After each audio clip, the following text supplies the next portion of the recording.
murakoze cyane.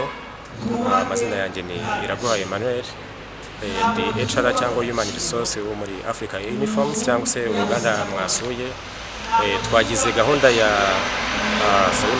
Twagize gahunda yo gutanga ama certificates ku banyeshuri bacu bari bamaze iminsi bafata training cyangwa se amahugurwa mu bijyanye na garment manufacturing, nibwo n'ibijyanye n'ubudozi muri rusange, kuri gahunda ya Rwanda TVET Board cyangwa se RTB yahoze ari WDA mu rwego rwa SDF.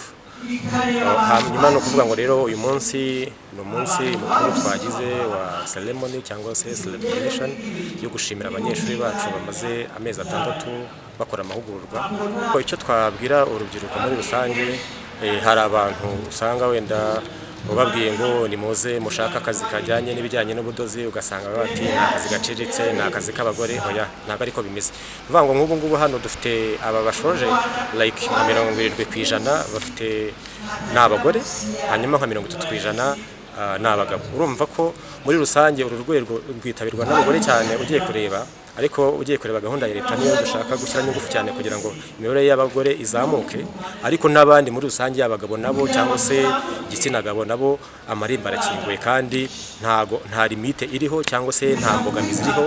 No kuvuga ngo cyane cyane urubyiruko nibwo tubwira kugira ngo babashe kuza kuba bakwiteza imbere, guhera kuri bitoya tukagenda tuzamuka mu rwego rwo kugira gute kugira ngo duteze made in Rwanda muri rusange. Fikana cyane kubera ko twebwe turuganda runini Africa Uniform Limited, dufite inganda 3 hano mu Rwanda. Dufite hano branch iri hano muri Special Economic Zone, tukagera branch i Musanze mu Byangabo hafi na Izayi Busogo, tukagera n'urundi ruganda ruri hara Ikabuga aho bita kwisumo mu cyanya cyari ingana nacyo.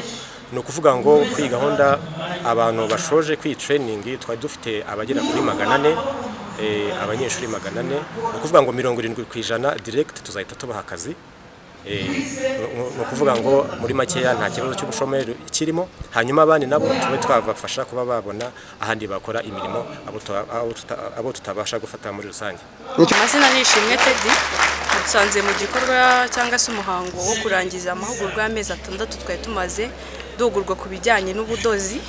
Nkaba mpagarariye abandi banyeshuri uko musanze hano.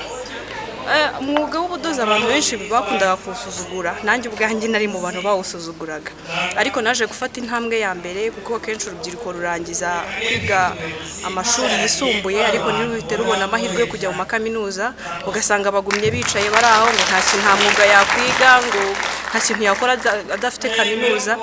Ariko nge nateye intambwe ndavuga reka niga ubumenyi ngiro. Ubumenyi ngiro ni ikintu gishobora kudufasha mu bintu bigiye bitandukanye. Nateye iyo ntambwe ndaza ndiga ibijyanye no kudoda, ibijyanye no gukora imyenda noneho yo mu gihugu iwacu Rwanda. Mbona ari ibintu byiza bintera umuhate no kubigumamo. Rero niyo mpamvu nshobora kubwira abagenzi banjye cyane cyane b'abakobwa, ni byiza gushaka umwuga wiga noneho akarusha umwuga w'ubudozi.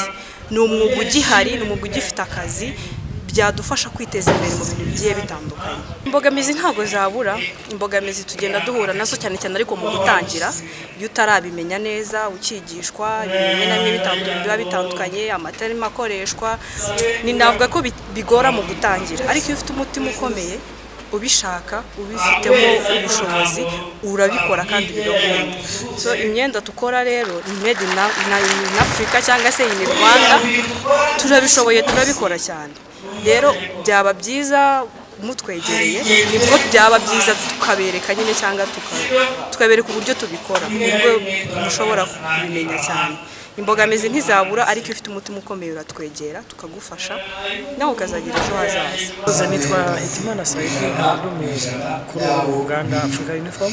Igikorwa mudusanzemo uyu munsi dutanze impamyabushobozi ku bakozi hafi 400 barangije amahugurwa hano mu ruganda rwacu, dufatanyije n'ikigo nyarwanda RTB Rwanda TVET Board umushinga wayo wa SDF.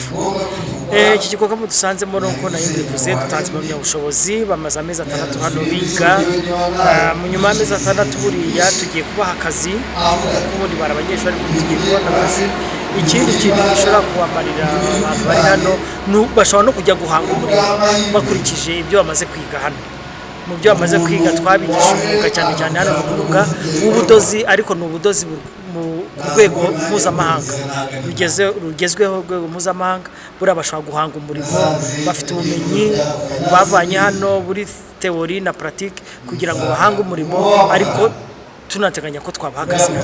Uruhande rwacu nk'uko nahoze mbibabwira, twebwe duteganya kubaha akazi bose, ariko ntabwo bivuze yuko uzashaka guhanga umurimo, kuko nabyo twabibigishije. Hari isomo bita entrepreneurship, ashobora kujya kwihangira umurimo.